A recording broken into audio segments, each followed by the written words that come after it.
You're listening to the Back Home Network, presented by Home Field Apparel.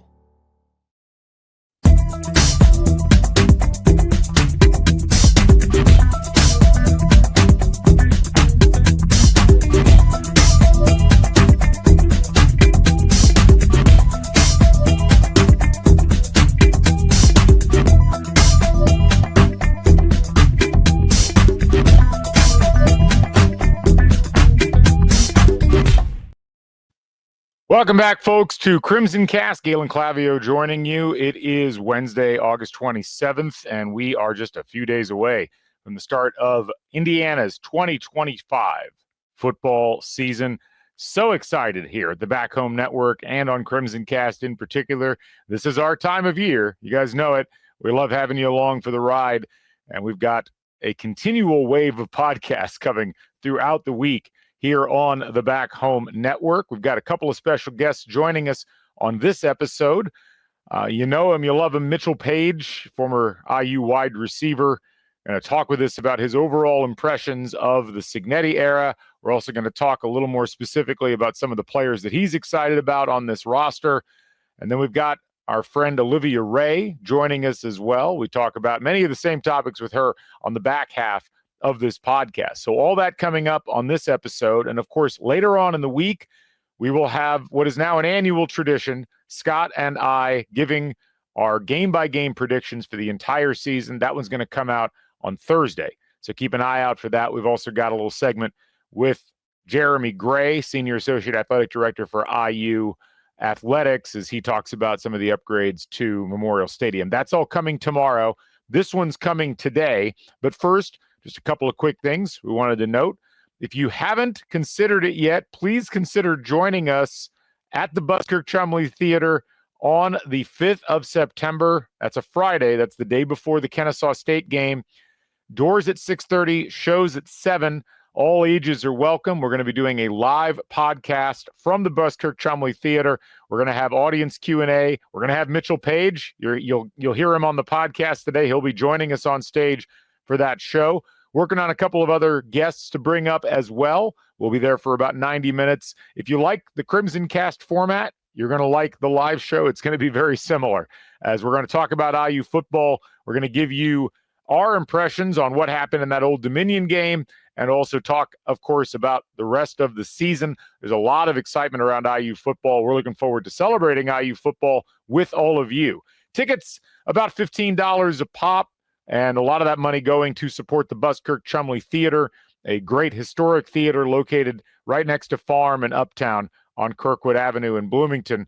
We'll go out and revel with you all a little bit after the show as well. So we're looking forward to all joining you at the Buskirk-Chumley Theater on Friday, the 5th of September. Please consider joining us for that. We'd love to have you out there with us. And if you got any questions, you can hit us up. You can also get the ticket link at the there's a link in the description of this show. So please go ahead and check that out. And hopefully we'll see you out there on Friday, September 5th. And thank you all for those who have bought tickets already. And if you've got friends that are interested in coming, let them know. We'll take care of you folks out there and get a chance to talk some IU football. You might even get to ask a question at the live show itself. So we're looking forward to seeing you all there. Also, a reminder, we're brought to you by Home Field Apparel, your place to go for the finest in fashion at the college athletics level, the softest fabrics, the coolest designs. They just opened a new store on Kirkwood Avenue. It'd be a great thing to combo with going to the live show. Head on down to Home Field at Trax, right next to the Village Deli on Kirkwood Avenue, and then meander down a couple of blocks to the Buskirk-Chumley Theater to join us there. And of course, Home Field Apparel going to be embarking upon a full tour of the football landscape this fall. Be sure to check them out at the Indiana-Illinois game and the day before. Lots of fun stuff being planned for that two-day event. So Home Field Apparel, the place to go. Use the code HOME23. Get 15% off your first order. And you can get, for instance, this crew neck, which I had to wear this morning because it's kind of chilly outside in Indiana right now. We've had temperatures lows in the upper 40s, low 50s over the course of the last few days, which feels like football weather. So we'll look forward to catching you folks at Home Field Apparel. Bring your Home Field Apparel merch to the show. We'd love to see what everybody's got on and what your favorite styles are from home field in support of IU football. Also, just a quick reminder, we're on YouTube. Check us out there. You can subscribe on the Back Home Network. You can catch not just CrimsonCast, but other shows, including Football Weather, which we just recorded an episode of and released earlier today. All right, we're going to go ahead and get to our friend Mitchell Paige and talk about what's going on with IU football. This was a really fun conversation. So coming up right on the other side of this break, we've got Mitchell, and then a little later on, Olivia Ray joining us. So stick with us right after this. When the final buzzer sounds in Bloomington, the conversation starts here. The assembly call is IU basketball. Live post-game shows, smart midweek breakdowns, and no empty hot takes. Jared Morris, Coach Brian Tonsoni, Andy Bottoms, and Ryan Phillips dissect lineups, sets, and recruiting so you know what really happened and what it means for the Big Ten season, March, and beyond. Join the live chat on YouTube, then catch the podcast on Spotify and Apple. Just search Assembly Call and be part of Hoosier Nation's most trusted post-game tradition. All right, we continue football preview week as we get set for Indiana Old Dominion. We promised we'd have him back. We got him back. Mitchell Paige back joining us here. This is pre-live show. We're gearing up for that live show on September 5th. But we wanted to get Mitchell's thoughts about this upcoming season more in depth from what we had when we talked to him earlier. My friend, great to see you again. How you doing? Absolutely. This is one of my favorite shows to come on. So I am so excited. I cannot wait. I've been texting you. I can barely work this week. I had some meetings today. I can't even remember what I was saying. It's all I'm thinking about is IU football. I like the image of Mitchell Paige in corporate America. Just like, just he's in a meeting, getting ready to give a presentation, and all that comes out is no self-imposed limitation. Yeah, it's pretty much exactly that. It's a lot of Google Meet stuff, and they pop on the screen, and all I'm thinking about is, gosh, I'd rather be watching highlights from last year. Yeah. I've watched as many of the highlights as I can. I'm watching them a second time. I was talking to Scott earlier today. I've actually been going back and listening to our post-game pods from throughout the season to try to remember, because it's one of those things where you can watch the game, and like that Michigan game is a great example. You watch that game, and every time now when I watch that game, if I'm on the treadmill, if I'm just sitting on the couch, it ends and I got to go outside and like have a drink. If I was still smoking, I would need a cigarette after it. But but then I listened to the pod after that game, because we always record the Sunday morning after the games, and my voice sounds like I've been yelling into the void for like a solid year. It sounds like I'm just rubbing sandpaper on my vocal cords in that podcast. And I'm remembering all kinds of things that I've forgotten about what's going on around it, what's going on with the college football playoff rankings. It just brings back all of these very visceral memories of everything that happened last season. So I got to be careful not to get too hyped, because I want to get fully into the culture for this season. But it's been great revisiting all of those old memories from last year.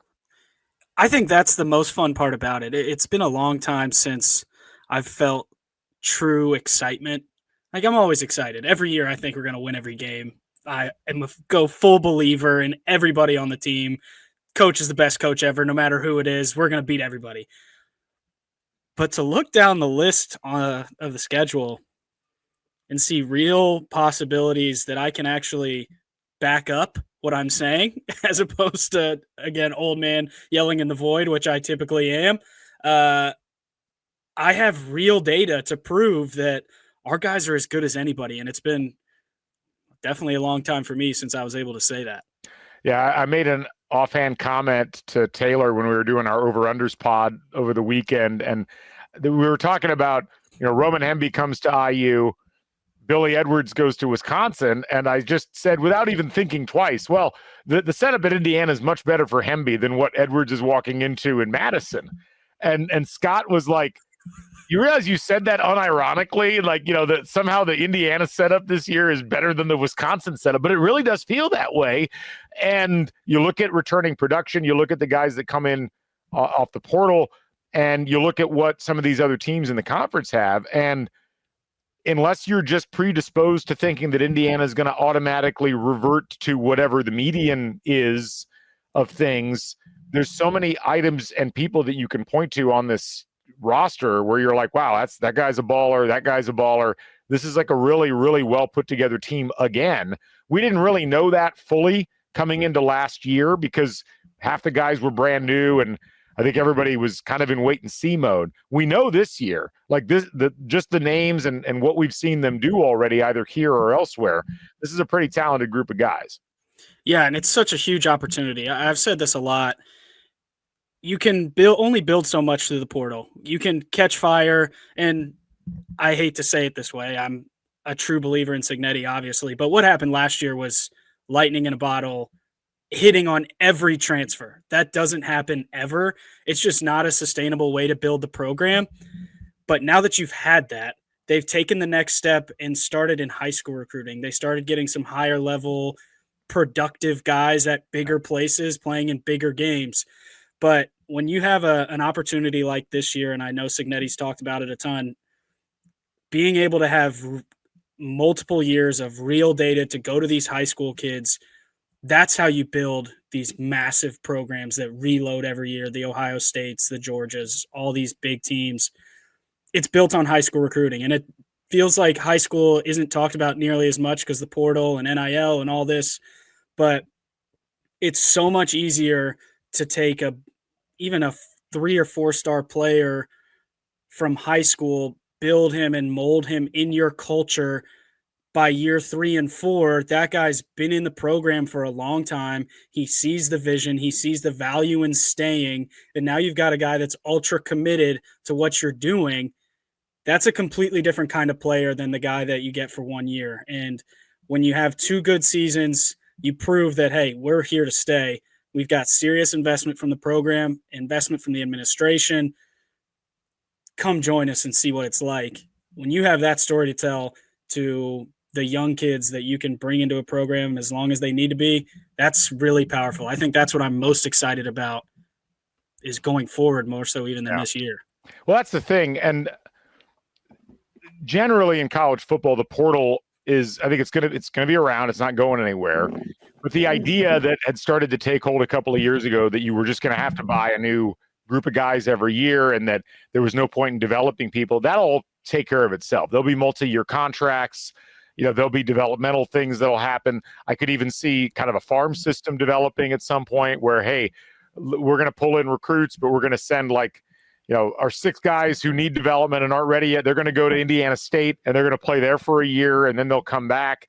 Like that's a system that I think could work and would benefit everybody. That would require people actually getting along and agreeing to do things that would be mutually beneficial, which, as we know, is impossible in college football. But that's another story.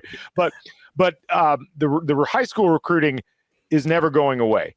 And what's fascinating right now is Cignetti and his staff still have to go into the portal and get ready-made guys. But we look at what they did in this class, that they had a full year to work on, and they've made just a lot of really interesting signings and much higher caliber signings. And that will continue. You're seeing guys who, there's a guy who's top 6. It was like Alabama, Tennessee, Penn State, Michigan, Indiana, USC. It's like, what? That is going to be, I think, more of the norm. And that's the beauty of this type of project that Cignetti and his staff are engaging in at IU would have been almost historically impossible because you'd have been stuck largely with just the talent that was left over, and you'd have this 3-year span of time, and maybe you'd catch lightning in a bottle. I always think back to like Joe Tiller's first year at Purdue way back in '97, where there was talent, but it hadn't really been used well the previous year, and they got really lucky that first year that it all coalesced. You don't have to do that now because you can bring those guys in, but you've got to keep piling on top while also bringing guys up from the bottom. And that is, as I think, as you pointed out, the first fully Cignetti recruited roster hits in 2027, 2028, somewhere in that range. So can you paper over the missing pieces between now and then?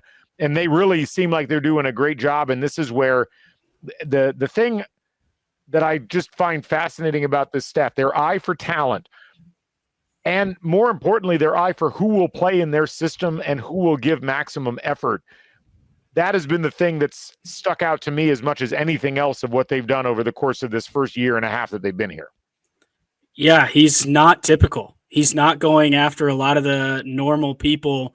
I feel like this year, now that we've seen some of the guys that have been on campus and in practice, seen him making plays, you understand why. But there were a couple guys that they signed in the portal that you're like, what?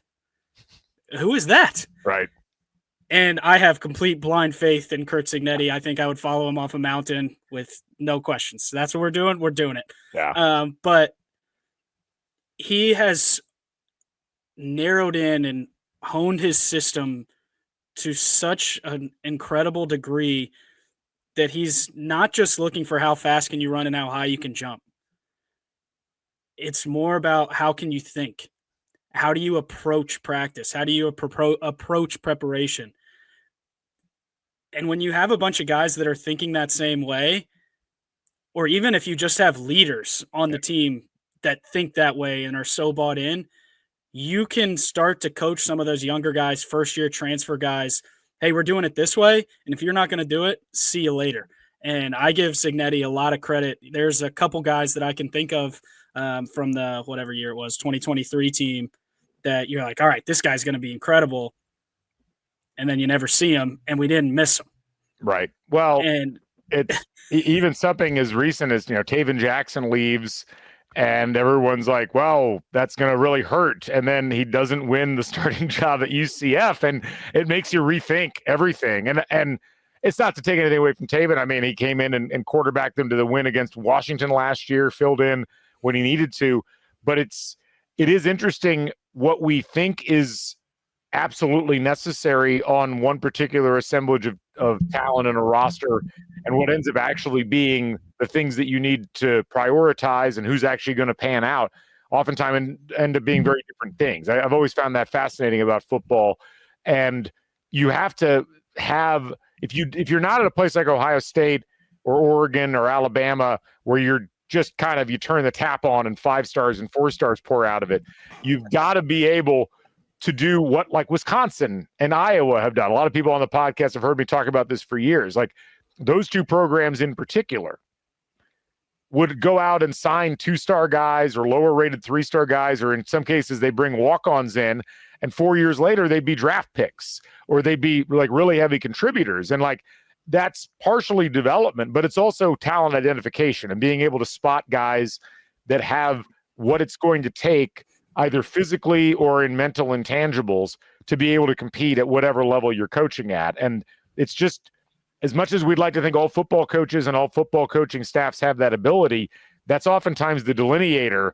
And that's what makes a good program good or a great program great versus an average or poor program or a program that's bouncing up and down constantly. The word that comes to mind is identity. When I think about Wisconsin and Iowa, they have an identity. It's not exciting, but they're really good at what they do, and they've been really good at what they do. Wisconsin's down a little bit. They've had some different coaches, but largely because they've tried to change their identity, it seems like. Now exactly. They're trying to go back to it now. Run the ball and mix it in with the Jared Abbrederis. It's just Cignetti has this identity, and I haven't figured out exactly what it is yet just by watching him. I haven't been around the program enough day to day to really find out what that true identity is for him in the way he says it, but it's presented on Saturday every day by the way that these guys play. I think there's an adaptation that we throw it around, but how fast and aggressive everyone plays feels like it's kind of a calling card. And even when I think about the Maryland game more than probably any other game last year, when Curtis Rourke throws 2 picks, backs are kind of against the wall. That's the first time that I really felt, oh no, old Indiana. Right. And when you just continue to play really fast and composed, that's something that's been missing a lot in Indiana, is that composure. We've always been able to play fast. We've been super explosive, but when things get a little oh no, they get really oh no really quickly. Yeah. And it's been so interesting just in 1 year to watch Cignetti instill an identity into a bunch of transfer portal guys. Now some are with him at JMU, but brand new people, how effectively he's communicated the way that we want to play. And you're going to play this way no matter what. Because I think that's the hardest job for a new coach. You have all these guys that have all these different coaching styles or have been coached in a lot of different ways. It can be really hard to get everyone on that same page. That's why the first year is so hard. His ability to identify talent, create identity in that talent is, I mean, it's just superior. I have, this is the last thing I'll say. Oh, you're good. I had some identity or some, not identity. I had some designs to get into coaching eventually. Signetti has totally ruined that for me. I could never, ever do what he does. Ever. It is so impressive. I think you're being harsh on yourself, man. I mean, that's like saying, well, I saw Prince play a guitar solo. I can't ever pick up a guitar. Like it doesn't. There's artistry at certain levels. Yes, and we're not always going to hit that level. It's okay. It's totally fine. It is funny. You bring up the Maryland game. I bring up that Maryland game all the time too. And I feel like in our head canon about last year, IU was down a couple of scores and they had to come back. And it's important to remember they never trailed in that game, which is hilarious. But it felt like a real bad game for them up until the point, like it was 21-21 in the fourth quarter, and it ended up 42-21. Like it was, but like you said, they kind of death blossomed a bunch of teams, Michigan State being another one last year, obviously Nebraska, Washington to a lesser degree. But yeah, that it's a mentality shift is about the best way that you can put it. And it's a transplant of ethos that is really just, it's what's made it so hard for those of us that have either been covering the team or following the team or been on the team to get our heads wrapped around. Because even in the years when we've gone to bowl games in the past, it always felt like IU's hanging on by the skin of their teeth, not in a command position. And that is really, I'm still going into this year. I'm excited, but part of me just can't get my head wrapped around the idea that you're the hunter at this point. Like you're the one in a position as a program where you're going to be able to hopefully impose your will because your players know how to do that, and you've already seen them demonstrate it. Learning how to win is the hardest skill, and that's what when you talk about imposing your will, I think a lot when I was in college about the Ohio States, Michigans, Penn States. Those were always games that we were in. Ohio State, when they won the national championship, we had a throw into the end zone to win the game. They just had a little different ability to make however many plays there are, 250 plays in a game, there's like 3 or 4 plays that change the entire game. And it feels like those teams make those 3 or 4 plays just more consistently than everyone else. And that's identity, composure, it's coaching, whatever you want it to be. That's the hardest skill to learn and have enough confidence to be able to make those plays. When I think about Maryland, I don't think like, oh man, we were really getting beat. It was more about there were 3 or 4 plays in that game that could have went haywire after we had already gotten punched a couple times, and we made the plays that I've seen so many really good teams do. That's why, I mean, I have so much expectation. I think is the wrong word though for this year.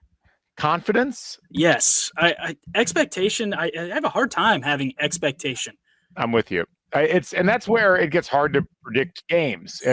But we will be doing that on the next podcast that we do, that Scott and I will have. But let's talk about some of the specific players on this team, guys that you're excited to see and why. Either guys that are coming back from last year or newcomers. Like who's caught your eye and what you've seen and heard so far in the lead up to this season? Obvious start is Mendoza. I think from what I heard in spring to what little I've heard through fall, how far he's come, maturity, decision-making, confidence. If he can just, and I hope this comes off how I mean it, if he can be half as good as Curtis Rourke, the weapons that he has around him, and I know Curtis Rourke had Surratt and all those guys, but I mean, he's got playmakers 2 and 3 deep at wide receiver and running back. If he can be half as good, create with his legs, we're going to ride with him as far as we're going to go, right? It feels like this is Mendoza make or break kind of year. Have to start with the quarterback. I can never remember this guy's name, the little slot. EJ Williams? Yes. I think Miles Price was very undervalued last year in terms of how much the fans talked about him. I don't think that's the case for the coaches, but how many times it's the Whop Phillier role where it's 3rd and 7 and we need 8 yards. It's not a Surratt post or an Omar Cooper go ball. We need to keep this drive going. And having someone that's reliable in the slot that the quarterback trusts and can find space over the ball, that's one of the most important positions. I'm definitely biased. That's the position I played. So take that with a grain of salt. But I think everybody has grasped the importance of the slot position, Mitchell. I wouldn't worry too much about you feeling like you're padding it unnecessarily. It's so vital to keep drives going. That's how you talk about impose your will. It's the converting on 3rd down over and over and over again, not getting off the field. So really, whoever takes hold of that slot position is who I think is going to be as important as Mendoza. Stable of running backs, a lot of different styles. You got some bruisers, you got some speed, which I think is unique. We haven't had, it doesn't feel like, at least, maybe I'm forgetting some guys, but the ability to change it up, put some guys in the slot, get out in open space and make things happen with the running backs. A lot of that's been done in the slot. So I think that's a huge wrinkle, especially you add in Mendoza's legs. You almost get 3 options in that RPO type game. Really tough to defend. And I'm interested to see the DBs.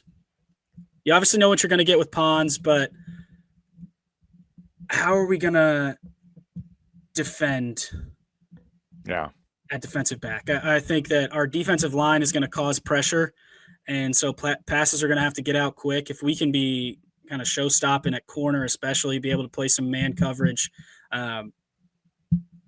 you allow Kamara and some of the boys to apply pressure to the quarterback. I think, though, if I had to say 3, those are probably my top 3. I think that's a good mix. And it hits – and you didn't even mention, like, the tight end position. Like, last year was if you were going to throw to Zach Horton, it was largely going to be in the red zone. He was great in the running game from a blocking perspective, but you've got Nowotowski, you've got Bamba doing that role, but you've also got Holden Stays, who's far more of a traditional, like, pass-catching tight end. It used to be it's interesting because we've gone through these phases with IU football where we've had, years where you've had the Ted Bolsers, the regular, pass-catching tight ends that open up the field from that perspective. And then there were years we didn't have that at all. And so I'm curious to see that wrinkle thrown back in again. It's going to be fascinating to see. But obviously, all of that, is interesting in as much as it took a little while for the offense to get rolling last year. And then once they did, it was just like this supernova. And it feels like there might be more weapons this year. And, you take that with a grain of salt because I don't know that anybody expected Miles Price or Keyshawn Williams or Miles Cross to play quite the level of importance that they did last year, but especially as the line sustained injuries and the pressure in the pocket became greater, those guys played such a huge role, not just in offense, but in special teams. With Keyshawn Williams, he had that amazing punt return at the end of the Michigan game that basically put Indiana in a position to win it. But this is where I still have a hard time getting my head wrapped around where are the contributions going to come regularly down the stretch this season. It could be anybody. You know that Surratt's going to be good. You know Omar's going to be good. But even at the slot, we got 2 or 3 potential options there. We keep hearing about LeBron Bond as being a guy that's going to come in and make a big difference. There's so many possibilities. It's very exciting. Yeah. And kind of goes back to the high school recruiting. That's a true freshman. Yep. And you talk about him as a guy that can be a contributor on a team that just went to the college football playoff. That's the level that you need your freshmen to be at. Now, eventually, hopefully you've got other guys and they don't have to contribute right away, but that's a name that I've heard a lot. Yeah. A lot. And it may have something to do with the LeBron, but it's more to do with this guy just makes plays. Yeah. It's generally when you hear a true freshman wide receiver who's not from anywhere close to the state of Indiana, and you're hearing the name, and I keep hearing it in circles as well. It's one I would just keep an eye on because I get the feeling he's going to find his way to the field. And this kind of goes back to what we talked about with talent evaluation. This is a guy from Norfolk, Virginia. This is now Norfolk, as the Tidewater is not normally like if you're playing college football 26 and you're looking at pipelines, that's not a normal pipeline for Indiana football. But that's exactly where this coaching staff was the last few years at James Madison. They're recruiting Virginia, they're recruiting North Carolina, they're recruiting Maryland, Pennsylvania. This is a guy they probably had their eye on for a while. And I'm always fascinated when you see guys like that come in out of the blue from a non-geographic area for recruiting, and suddenly it's like, oh, okay, that's why they brought him in. So I'm anxious not just to see how he does, but I'm curious as we start to see these guys scouting high schools in the Midwest, what are the types of guys you're seeing pop up that maybe are underrated, and then they get here, they're like, oh, wow, he was really missed in the scouting process by a bunch of people. I guarantee he was on their radar at James Madison, and they probably had spent a lot of time talking to him. He would have been a sophomore in high school when they were there. Yeah, I'm sure that you have to start early at James Madison before the Virginia and Virginia Techs come and swoop them up, maybe even Penn State's.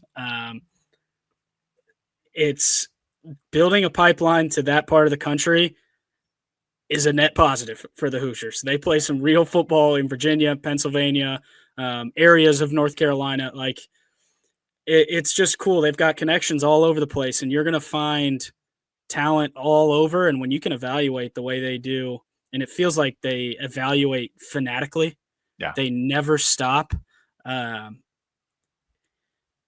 Keep winning. Who knows? Exactly. Right? Well, and again, it's like Signetti said this summer, and you mentioned it earlier on in this podcast. It's such an easier message to higher level recruits. You can come in and say, "Hey, we were in the college football playoff." You know who wasn't? Miami, Alabama, South Carolina. Like you've got that chip that you can throw into the center of the table at any point, and you don't have to win all those recruiting battles, but you can win some of them now, and you weren't going to win them before. And it's interesting because you got to get some of those guys in here to play. But again, so much of what we've seen success-wise has been the guys on the margins. I mean, Elijah Surratt, All-American wide receiver or close to it. That's a guy that started, I think, at a D2 school, and then they brought him up from JMU, and then he goes up to another level. Like, you can find great talent anywhere and coach it up, but it's also nice to have those physical specimens coming right off the bat, because that's really where the recruiting rankings are aiming. Like, they're looking at who's got the greatest chance of contributing at the highest level, not just at the college level, but beyond. And that physical difference is oftentimes part of what makes those 3 or 4 plays that everybody has to make every game. That's what makes those things possible. Yeah. And that brings to mind 2 things. I bet if you look at the last 10 years Heisman winners, 9 of them are 5 stars. Yeah. They're 5 stars for a reason. When you win games and you don't have to have the recruiting pitch of trust me, which is what they had last year when they were going into some of these kids' houses and talking to their parents, hey, trust us. We know what we're doing. Now you can just give them a college football playoff shirt. When you have a bunch of guys that are bigger, faster, stronger, and you have some really great leaders that can teach them the way that we do things, they start to see some success. It is way easier to get a guy to agree, okay, I will work a little bit harder. I will watch some more film. I will practice a little bit better, because if I do that, one, we're going to win, and maybe the guy's selfish. We're going to win. I'm going to have better stats. I'm going to make more money in the NFL. And that's a real thing. And having the ability to prove it, it's just so massive. We've never had that before. It's always been trust us. Have another good season. And if you ask me, we're going to win the national championship. So I want to put that in there. But even if we don't win or make the college football playoff, you finish 9-3, have a phenomenal year. That's still another proof in the right direction. Winning games is hard. We go to Oregon, to Penn State, to Iowa, which I think is the most important game of the season. I think most people are talking about Illinois more so. I think it's Iowa. We can talk about that on the live show. I feel very strongly about Iowa being the most important game. But you have it's data. Yeah. We talk NIL, who's got the most money. Kids still want to win. Yep. They do. There's some that want the money, but people want to win if they're the right kind of person. And that's the kind of person that Cignetti's looking for. I just can't wait for Saturday, man. How much, I know we're almost at 30 minutes. I don't want to take too much more of your time. It's 9:30 p.m. Tell me this guy doesn't work hard. Tell me he doesn't work hard. I want to talk about Old Dominion for 5 minutes. Yes, let's do it. How much have you watched of their last year's games or any of their players? A bit, and it's been interesting, and obviously this got brought up by Cignetti in the weekly availability about how this was a team that was on the precipice of knocking off South Carolina to start the season last year. Outside of the Virginia Tech game, they were in pretty much every game they played. They didn't have a great record. It's an interesting assemblage of talent. They play a really interesting style, I think. It's a 24-point spread right now in this game. But it's a game that is not it's not like Kennesaw State or Indiana State where it's a complete walkover. You're going to have to be on your toes in this game. And as I was talking about with Scott on one of the earlier podcasts, it's a game where it's a tough one if you're Indiana, because if you're Cignetti, you've got to get your guys not just to do all the things right, coalesce as a team, but you got to win with some style points, because in relation to the college football playoff, everybody's going to be watching this game. There's been all this gobbledygook the last month about Indiana's schedule. So you're fighting that expectation too. But this is a team that they can punch with you for a while, Yeah, I was going to say, I thought we were scheduling cupcakes. Yeah. I didn't really pay any attention. I just saw Old Dominion, thought, whatever. And then I heard Cignetti talk about them. I started watching some of their tape. They're good. Yeah. They're tough. They've got a lot of speed. Their linebackers are incredibly instinctual. They make a ton of plays behind the line of scrimmage.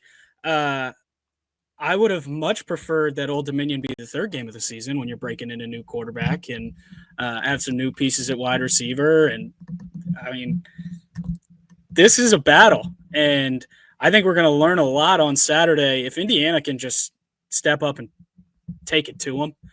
I know the college football world won't be like, oh my gosh, that was amazing, but that'll tell me a lot about this team. That Old Dominion is not to be messed with, and Mendoza better get dialed in. Yeah, because they're coming. Well, in some ways, you're right. I wish it'd be nice if it was the third game. In other ways, I'm glad they have to hit the ground running. Mm-hmm. And this is something I'm sure Cignetti has been preaching to them. It's like you got a couple different things at play. This is a 12-game regular season, and you got to be ready for all of them, and that includes the first game. You have a standard at Indiana that we have now established. Like, this is what you've got to do. You got to go out there. You don't just win these games, but you win these games in a relentless fashion. And I think for a lot of the younger guys, or the guy, maybe younger is the wrong word, but the newcomers, it's this idea that we're not just going to ease into things. Like, we need to hit the ground running. And it's, to be realistic, like, it's a tough team. It's still a team that is a couple of notches below Indiana in terms of the talent on the field. It's a game that Indiana needs to be in mentally, though. Yes. And we saw this last year in the first game, in that FIU game, where FIU was not, I mean, they weren't great last year, but they weren't a complete walkover. They get some decent talent at FIU just by being in Miami. And Indiana struggled in that. And I remember we were all kind of looking around being like, this doesn't look ideal, especially on offense. And I actually think that helped them out significantly, because it really did ramp them up en route to what they did a couple of weeks later when they went out to UCLA. So I'm glad that they have to take this seriously. Whatever we're talking about, however fans might be dismissive of Old Dominion as a good team, I know Cignetti has had this dialed in for a while, and I'm sure that Brian Haynes and Mike Shanahan and their respective rooms are just like, here's what we're going to do. And, you want to talk about winning at Iowa, you want to talk about winning at Oregon, you want to talk about winning at Penn State or winning at home against Illinois, like show that you can significantly exceed whatever Old Dominion puts out there first. And that's not going to be just as easy as saying it. You got to go out and do it. Yeah, I have no doubt that that's what they're talking about in there. But as a fan, I would like to ease into it a little bit more than that. Man, you are so amped. I can feel the energy emanating over StreamYard. Oh, yeah. Through your, Oh, yeah. I think you would find a way to get nervous about any starting opponent. And I'm right. okay with that. That's the energy that we need. This is like last year, everybody was waiting around to see what would happen. And then it all hit us so suddenly that this was a real thing. This is actually better. I want that nervous energy from the beginning because that's going to make the stadium that much more exciting. People want to go in. You need to have some kind of level of amped up, regardless of whether you're on the field or in the stands for this IU team this year. Yeah, and I still get amped up. I prepare the way I did when I played to stand in the stands. Nice. I'm locked in mentally. And hopefully I'm bringing our daughter for the first time. That's amazing. 1-year-old getting first experience. She hates her little headphones she has to wear, but she's going to wear them. I just can't wait to be there on Saturday. Feels like it's been forever and also feels like the sting of Notre Dame still hasn't gone away. It's a fresh season. This is like the most exciting time. All the possibilities are still there. I just can't wait for Saturday. I'm with you, man. 100%. I can't wait. Tailgate starts at 8 a.m. I'm going to be out there bright and early, and we got a long day. We got the Bison reveal. It's going to happen at some point. We're going to see the mascot. We got the team reveal. And you mentioned that Notre Dame game as a bunch of guys. That's the last taste of football they had in their mouths from last year. It's going to be really fascinating to see how they turn around and start the season from an energy perspective. And I'm really looking forward to seeing what happens. So can't wait. Great times, Mitchell Paige. Thank you for joining us on the show. We will look forward to seeing you next week live, but we'll also see you this weekend. I will look for you in the stands. We'll try to hook up at some point. I appreciate the time, my friend. Thank you so much. Absolutely. Always. Talk to you very soon. All right, IU football preview week continues. You know her, you love her. If you've paid attention at all to CrimsonCast over time, you know Olivia Ray, who has been connected with IU football over a long period of time, about as long as anybody can safely do so for their health, I think. But these are the good times. And Olivia's been around for both the good times and the not so good times. It's great to see you again. How you doing? Great to see you. Excuse any rattling if you hear it. I have my newborn right below me with he's recently enjoyed stuffies now. He's using his hands. So we're working on our hands already. So future IU linebacker in about 20 years. Important skill building never starts too early. I think we've learned that whether it's in football or in media. So good job by you. Well, Olivia, let's kind of start off first of all by talking about the perspective of coming into this season after a whole off season of a lot of talk, a lot of anticipation building, and obviously kind of recapping in our minds what we saw and experienced during last year and that magical run. I mean, it's still hard to put into words. I mean, I make the joke earlier about, exposure to IU football and one's health, and that used to be not really a joke. And now it feels like it because everybody wants to be connected to IU football. You've already got a sellout. I think one of the earliest sellouts we've ever seen for an IU football game. You've got tons of tickets that have been sold for other games. This is a hot property, and a lot of people are very excited about this season. How are you processing all of that as someone who's been on the inside and has also covered this team professionally? It's really fun to finally get to talk some trash. I look back to literally last year at this time, we actually bought this house I'm living in Michigan, and our realtor is a huge Michigan fan. We told him we're going to the Michigan game. I wanted to watch IU beat Michigan, and he laughed at us. And it's just so nice to have that be an actual reality at this point. And down the line, I did get another win total already from my husband. He likes to set lofty win totals, played and coached for IU football. So there's some bias there. I should preface it with that. Last year, he did set it at 10 wins. There are receipts. He said 1 loss, and that's worst case scenario this year. Wow. So Okay. that's where he's going. I would take that with a grain of salt. I just had to put it on the record at this point. Hey, I mean, if he put that prediction down last year, and I think my prediction in the preseason last year was 8-4, and I felt like I was being goofily optimistic, all I things know. considered, and who could have predicted? I mean, this is something, and obviously you guys have had a lot of insider experiences around IU football, and it's something I think about a lot with this program now under Cignetti.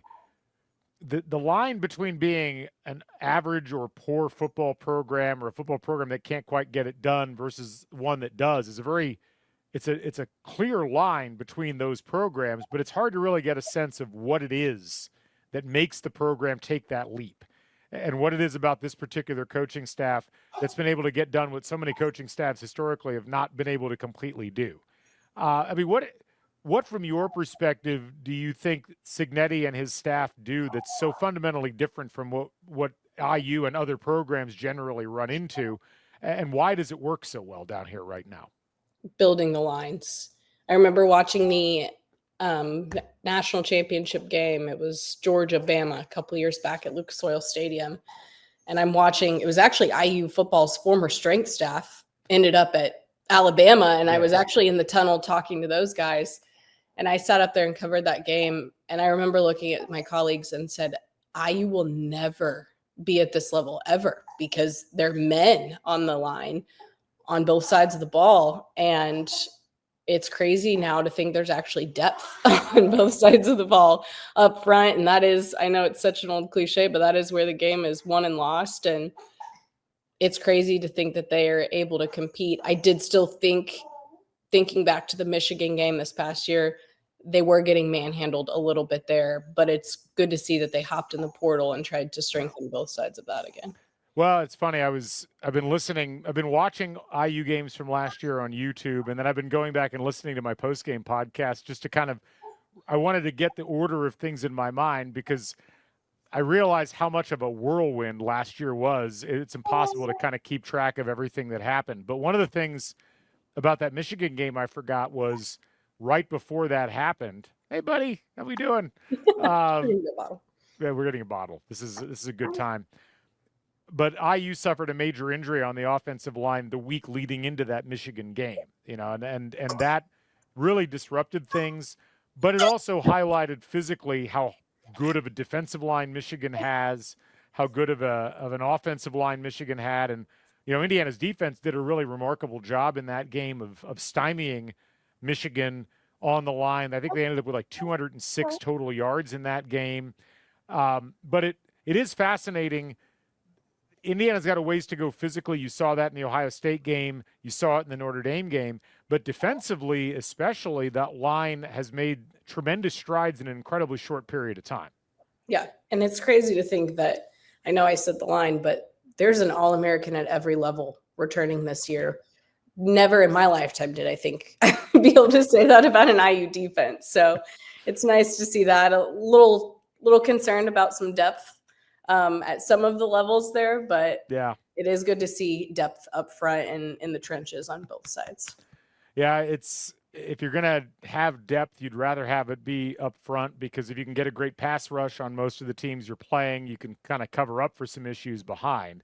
But yeah, having Mikhail Kamara, having Aiden Fisher, having D'Angelo Pons, all those guys back and at the level they played at, and then you've got all these interesting pieces that you're integrating beyond that, and it's just going to be a matter of who is able to step in.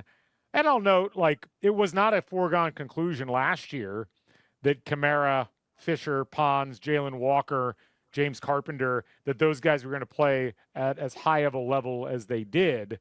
Because, I mean, can you really predict that somebody coming in from the Sun Belt or the lower levels of Division I FBS is really going to be able to play in the Big Ten? And yet it happened. So the coaching staff deserves a ton of credit. I am interested on the offensive line. You and I were talking beforehand. Still a lack of settling on the right side. Taylor talked about that in our preview pod on Sunday. But I've also got to say, I've been so impressed. I was going back and looking at the stats. The leap that the IU offensive line has taken with Bob Bostad as the line coach. And, from that disaster in 22 and 21 to where they're at now, where legitimately they could surrender fewer than 20 sacks this year and I wouldn't bat an eye. What a huge change. And it's where, whether it's Zen Mikowski or Khalil Benson at right tackle or however the line shakes out, I think we got to give Bostad the benefit of the doubt that he's going to be able to get the most out of the line that he's got. Absolutely. And I think it'll shake itself out come the first 3 games, especially maybe even at Old Dominion. I think that's a decent challenge right out of the gate there. But I have been hearing that right tackle is still a full battle right now and up for grabs, which is pretty interesting heading into game week here. It is. This is why you have that soft runway at the beginning. And this is where, for the IU fans that have decided that the folks saying you need to schedule more difficult, this is where I would say this is why you don't do that. And a lot of it is you don't have. Ohio State lost a bunch of pieces on their offensive line, and they're just filling it with 5 stars and 4 stars that they've had in the system who have been waiting their turn. Indiana's not yet at the point where the recruiting has been able to yield that, and they may never get there. And you do need some time to settle in, to bake guys into the system and to figure out who's going to play well with each other. It doesn't happen overnight. Exactly. Yeah. Ohio State has all those Cincinnati kids. They just decided to rifle right through. Got to cover that for quite a few years, but we're getting there. We're building towards that. It's good to have options and several guys, I think, that can play several positions on that offensive line, which is nice to be able to move them around. Yeah. And the Notre Dame fan base isn't happy about our new center either. Oh, are they not? The land. Some of them. It's interesting because, I've heard a lot of positive things about Pat Coogan and his impact on the line already. They needed a leader to step in, obviously. Mike Kadick graduates and is obviously doing great things. Spending his summer with Barstool, right? Man, and his fall for what it looks like. He's becoming an institution in the city of Chicago. I'm looking forward to him becoming an alderman at some point. But no, Coogan bringing that wealth of experience, and obviously Notre Dame knows how to build a great line. And it's one of the things that I found fascinating last year was it wasn't just the talent of the guys that Cignetti brought with him from JMU and from a couple of other places, but it was the culture and building that culture. And I don't think people always understand, it's not just a talent X's and O's thing. It's really about the idea of you've got to have the right mentality. You've got to approach things the right way. And coaches can't do that. Players really have to be the ones that lead the way on that. So to bring in a guy like Pat Coogan and have him step right in and be able to renegotiate the identity of the line, for lack of a better term, I think is a really important factor. Absolutely. Yeah. Excited to see Coogan and excited to see Mendoza right behind him and what the backfield is going to be able to do with an offensive line like what IU is bringing back. Yeah, that's probably the thing I'm most excited about. If the line can solidify, if they can get good play, especially as we mentioned, with the right side being a little unsettled, there's so many weapons on this team. And I've seen enough tape of Mendoza now where it's if he has a little bit of extra time to work with, he can make the throws. But it's also the running game looks like it's going to be back to where it was before, and you got so many targets to throw to. It's just, again, it's one of those, I was watching the FIU replay from last year and trying to get myself back in the mindset of being in the stadium watching that game. And I was I don't know who half these guys are. I'd never seen Elijah Surratt except on a YouTube reel. Exactly. And then, by the end of the year, you're these guys are incredible. How did we pull all of this off? You've got some of those guys back, but you've got new guys coming in. It's a really fascinating mix of people that are going to be there. And it feels like they can kind of keep the best parts of the scheme, but add some new things that'll make them really hard to play against. And I think it's a good path for IU too. The schedule, I'm not a huge fan of the bye week. I'm sure you've beaten that horse. I'm never a fan of an early bye. Yeah. Fine with it going out to Oregon. I think that week's just going to be weird in general, though. I don't think a bye before it mattered. Right. I don't think it was going to help or hurt by any means. That's just going to be strange. But he doesn't like the bye week either, clearly. No, he doesn't. Iowa seems a little bit like a trap game. Yeah. In my opinion right now. And that's that's a tough one. I mean, we've seen IU play at Iowa many times. It rarely goes well. Correct. But it's one of those where it's going to be a hellacious environment, and it's something I asked Rhett on his show. For those who listen to it, the reality is IU still needs to demonstrate that they can go into an environment like that and win. I mean, they won games on the road last year, but I was at all of them. And UCLA was not an intimidating environment. Like there were more UCLA fans there than IU fans, but they were not very loud. Northwestern, it was like, playing at a travel soccer tournament. And Michigan State, it was, I mean, not full, not particularly vibrant. And the Michigan State fans that I was sitting next to just looked beaten down by life. And several of them were like, "Wow, I'm glad you guys are doing well, because we certainly are not right now." But Ohio State and Notre Dame were clearly environments where the pressure was too much, the talent they were playing with was much. So that Iowa game, it is a trap game in a lot of ways, but yet it's not, because it's like it's a game. If I'm Kurt Signetti, I'm like, guys, we've not won a game in this type of an environment. This needs to be the place where we demonstrate that we can. You're not going to go win at Oregon if you can't go win at Iowa. Right. And I think the only way that would set up to be a full trap is the amount of attention that Illinois gets. I don't see game day showing up in week 4, I don't think, in Bloomington right now, or Big Noon or anything like that. I may eat my own words on that, but I'm kind of hoping that they don't show up at that point so that we don't have to have that conversation. Yeah, it's tough. It actually kind of feeds into we talk about the Michigan game from last year. People forget, like, IU was coming off of not just having blown out Michigan State, but you had the Big Noon kickoff game, you had the game day game, like all of that happened in a very compressed time period, and it's a lot. This year's team, I think, will be better prepared mentally to deal with those kinds of things. The more I look back on it, the more I'm shocked that IU negotiated that stuff as well as they did last year, given how unexpected and how overwhelming the atmosphere and the excitement was around the team with all of that happening in such a short span of time. Yeah, just completely unexperienced with things like that, and they handled it well. I handled a lot of the game day experience things well this year, and I saw some changes too coming this year. Yeah, the in-stadium thing is going to be fascinating. I mean, even the early games, like that Maryland game, you could tell the atmosphere was turning a bit. But like that Nebraska, Washington, Michigan chain was Memorial Stadium like I've never experienced it before. Did you make it for any of those games? Yeah, I actually announced that I was pregnant with him at the Michigan game to my That's parents. right. That's right. I remember that now. That's right. I was like that. There was something that went on there. That was that. Yeah. The camera shots and the aerial shots don't even do justice to what the stadium itself felt like with that. And even that, it's like that Illinois game. I mean, I'm sure Indiana's going to have good crowds for these first 3 games, but we know the Illinois game is sold out. That is an incredibly hot ticket. That's going to be a fascinating experience for this group. I'm curious to see how both teams deal with that. Yeah, we'll be there. I'm also a little weary or a little anxious about how to handle game day with the child. So I have to pick your brain on that one. Oh, yeah.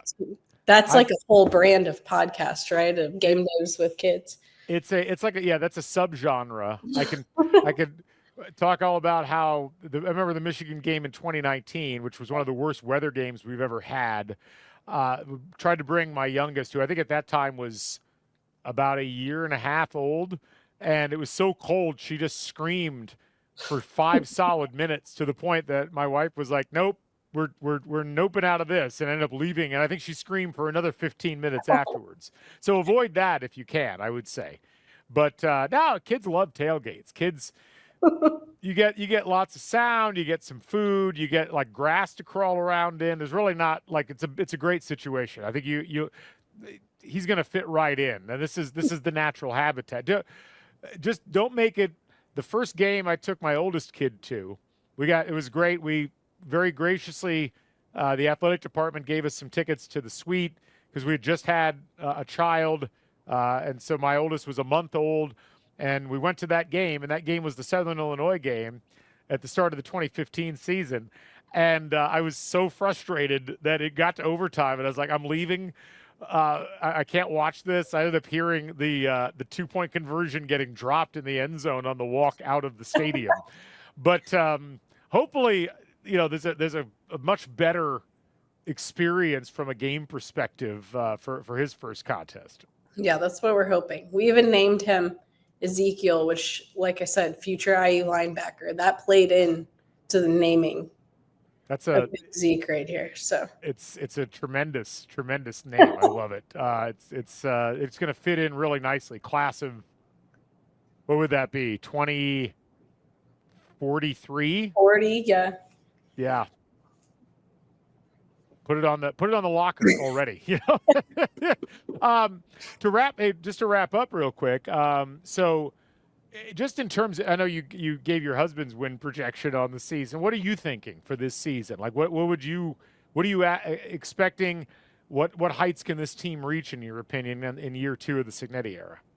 Yeah, I was kind of thinking, like, what would disappoint me with this upcoming season? And I truly think 2 losses in Big Ten play would disappoint me. Wow. Because I think you can beat Oregon. I think you could beat Penn State. I don't think they're going to win both, but I do think you can go on the road to the Oregon off that bye and make it weird out there, right? Yeah. Like, it's just like I said, it's all of that is going to be weird. You have 2 weeks to prepare for that, lock in, get it done. I think there is a path where it is just 1 loss in Big Ten, and we could be right back in the same conversation we were in last year, which this year I'll be disappointed if we're not talking about a decent bowl, if anything. Right. Yeah, no, it's a good point. I mean, it's going to be interesting to see, because one of the things we talked about for a while was, when can Indiana start winning games on the road occasionally against really good competition? And it's been a long time. There just are not a ton of those. Take the COVID year out, there's just not a lot of prior experiences. Most of IU's work gets done at home, and they were kind of able to do that last year. This year, if they want to be in that conversation, they got to win at least a couple of games away from home against the tough teams, and they got to beat Illinois at home. So we'll see what happens. But I don't know if I'll be disappointed if they lose more than 2 games in conference play. I haven't quite decided on my prediction yet, but I have to decide soon, because Scott and I are recording tomorrow, so we need to get that taken care of. Yeah, we're locking in, Sharpie. I know this is my first time getting to experience college football season as a fan in almost 10 years, so that's why I'm like, I want to see wins, so I will be disappointed if it's not. I think one of the great things about college football is it's okay to be selfish with these things. Exactly. You need to be, to some degree. Well, Olivia, thank you for taking the time to chat with us. We will be chatting with you throughout the course of the season. We're going to have Olivia do some special stuff for us here on Back Home Network, and we're looking forward to having you back in the fold, and hope you and the family have a tremendous start to the football season, and we'll look forward to seeing you when you're down here. Same to you. Sorry for the guest appearance from Zeke.